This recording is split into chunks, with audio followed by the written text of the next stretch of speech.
Hola, muy buenas gente, como muchos sabrán, la saga Pokémon no es ajena a las teorías, creo que es lo que más abunda en esta franquicia, y no es de extrañar pues muchas veces, ya sea en los juegos o en el anime, hay muchas cosas, por no decir que la mayoría, que no están tan claras o no se habla mucho de ellas, y bueno, hay muchas teorías que son tan buenas que las puedes tomar como algo oficial, y luego hay otras tantas que son tan malas o rebuscadas que solo te hacen pensar, ¿qué rayos se fumó el que la ideó y por qué demonios no lo comparte? Y en este video quiero centrarme en esa parte de las peores teorías que me haya topado, así que sin más dilación empecemos.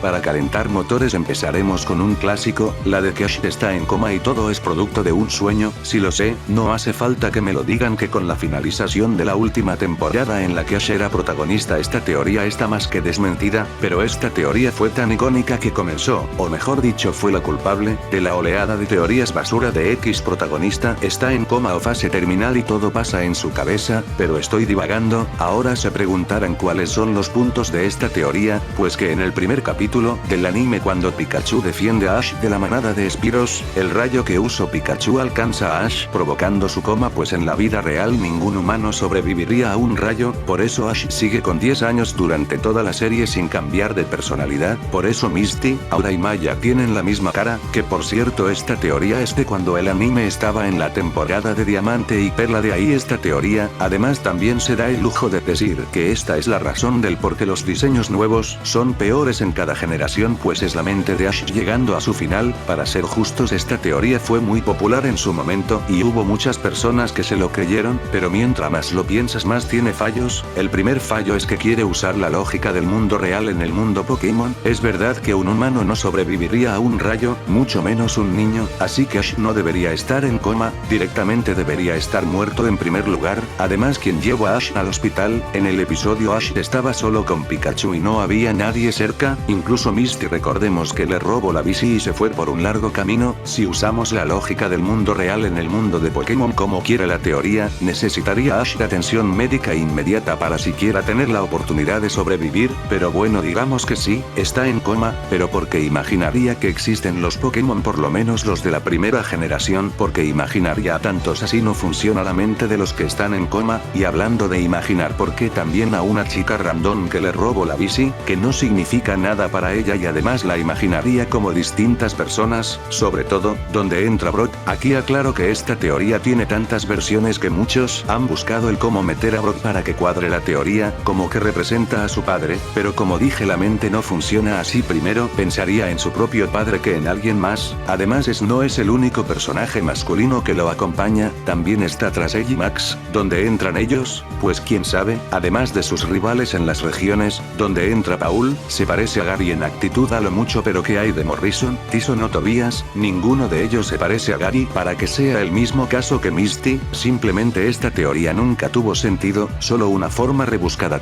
de justificar por qué sigue teniendo 10 años y parecía que el tiempo nunca avanzaba. Siguiendo con las teorías, en el anime un tema popular era quién es el padre de Ash, algo que jamás se resolvió, o mejor dicho, algo que jamás le dieron importancia. En todas las 25 temporadas del anime, fue quién es el padre de Ash, solo mencionaron una vez al padre de Ash y fue en la primera temporada cuando Ash llega a Ciudad Verde, donde su madre se sorprende que a Ash le tomara un día llegar, cuando a su padre le tomó 4, y de ahí ya nunca más se volvió a mencionar. Lo más cerca que estuvimos de verlo fue en un episodio especial del anime llamado El Distante Cielo Azul, aunque este episodio no comparte continuidad con la serie, la comparte con la película de Yo Te Elijo.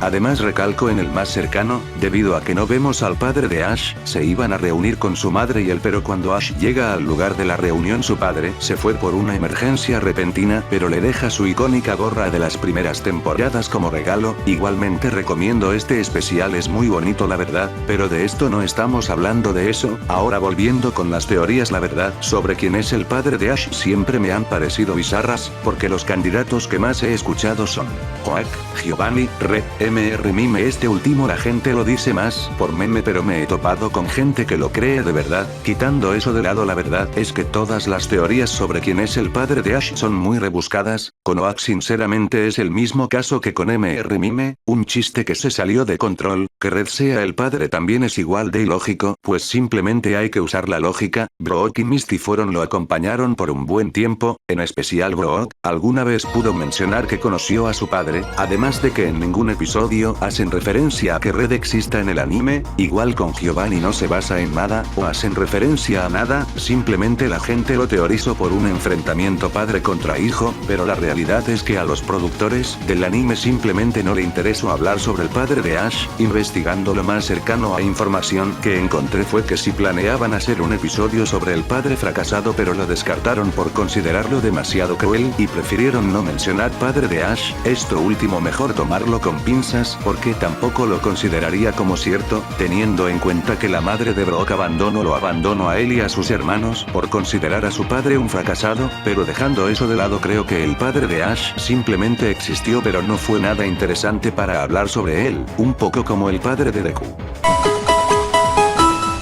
Bueno, después de dos teorías del anime, ahora sigue con una de los juegos, y esta es la famosa teoría que se ha vuelto en un meme, la muerte del Raticate de Green. La teoría intenta explicar por qué después de que peleáramos con Gary en el SS Anne ya no tiene a su Raticate, y eso es porque al parecer le dimos tal paliza que lo matamos. Por eso el siguiente encuentro de Green, que es en la torre Pokémon, pues este lo estaba enterrando, aunque en el propio juego nos dicen que estaba buscando un Cubone, y en toda la aventura Green solo quería tener a los Pokémon más fuertes, así que para que tener un Raticate, uno de los peores Pokémon de la primera generación. Además, cada vez que nos encontramos a Green nunca nos habla molesto o se ve afectado, sigue en todo el juego que es superior a nosotros y no cambia de actitud hasta vencerlo en la liga. Y por último, porque de todos sus Pokémon solo el Raticate es el único que no llegó a tiempo. En esa tengas un Mankey o un Nidoran no tendrás un movimiento súper eficaz contra él, pero es más probable que lo obtengas con los demás. Sinceramente, esta teoría siempre fue un intento de querer hacer más oscura una situación de lo que realmente es, y ya que estamos hablando de Green, otra teoría que se popularizó es que él era miembro del equipo Rocket. Algo que sí tengo que reconocer es que al menos esta teoría sí intenta explicar una duda que al menos más de uno nos hemos hecho, del por qué nos enfrentamos a Green en Shield. Como sabrán, en el puente de Ciudad Celeste un miembro del equipo Rocket nos invitará a que nos unamos a ellos, algo que no aceptaremos, pero antes de eso nos encontraremos a Green bajando del puente y podríamos asumir que Green el sí aceptó a unírseles, y por eso lo encontramos en la torre Pokémon y en Shield, lugares que están bajo el ataque del equipo Rocket. Pero la verdad, esta teoría la pongo aquí porque siento que se saca varias cosas de la manga, como que después de derrotar a Giovanni su Riorn y su prueba es que ambos están al mismo nivel. Como dije, es muy rebuscado eso último. Además, en la torre Pokémon nos encontramos a Green cuando él iba de salida, no está protegiendo a los demás reclutas que estaban amenazando al viejo que nos da la Pokeflauta y que no recuerdo su nombre y me da mucha flojera buscarlo. Y en Silp, como dije, es extraño que él esté ahí. Cuando nos enfrentamos a él nos dice que nos vio y al parecer que como vieja chismosa solo entró a ver qué hacíamos. Igualmente el tipo que nos da el Lapras no nos dice nada sobre Green de que lo tuviera detenido o algo, y el recluta que nos enfrentamos antes de enfrentar a Giovanni tampoco habla de Green. También podríamos pensar que quería ayudar a los trabajadores como en Pokémon Orígenes, pero tampoco nadie habla de Red, así que simplemente creo que cometieron el error garrafal de no justificar qué hace ahí.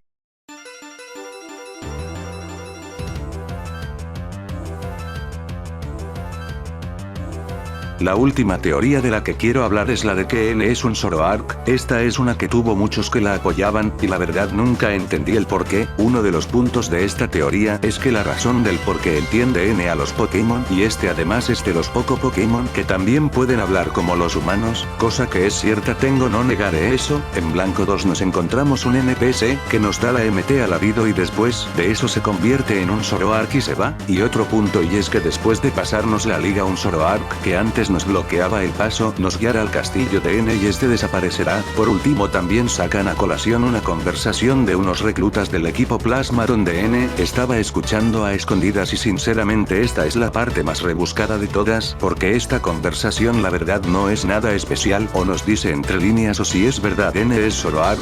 Toda la conversación es un momento reflexivo de los reclutas que ayudarían a los Pokémon pero que aún así seguirán siguiendo las enseñanzas de N, y hablando de N este también reflexiona lo aprendido en Blanco 1 y cómo seguirá viajando buscando una respuesta entre la relación de humanos y Pokémon. Además vemos una imagen de N de niño rodeado de Pokémon y cómo N libera a sus Pokémon, y sobre todo cuando nos enfrentamos a él tiene un Zoroark. Creo que esto rompe la teoría pues es el mismo que nos guía al castillo de N en la secuela, y la explicación de que después no lo veamos puede ser que nada más quería que N y nosotros estuviéramos en privacidad. Además Jessis quien adoptó a N no supo nunca que N era un Zoroark, porque si por mucho que Zoroark cree ilusiones, no es tan fuerte, tiene sus límites. Incluso en la película que protagoniza vemos que le cuesta un gran esfuerzo mantenerlas. Veo que también lo justifican porque en un diálogo Jessis le dice a N que no es humano dando a entender que es cierta la teoría, pero vamos, esto solo lo dice por desprecio, realmente no sea humano. Además N le llama padre, así que o Zoroark se tomó su papel muy en serio o le tomó mucho cariño a Jessis. Otro argumento que usan para justificar esta teoría es como Pokémon Company vinculan mucho a N con Zoroark, pero la verdad esto no significa nada. Todo entrenador importante es relacionado con un Pokémon en particular y no significa nada. Por cierto, en Blanco 2 cuando nos encontramos a N en la calle Victoria y llevamos un Pokémon de N que cabe recalcar tiene su ID de entrenador, este lo va a reconocer. La verdad esta teoría tiene sus fundamentos, pero es de las que entre más piensas en ella cada vez encuentras más errores.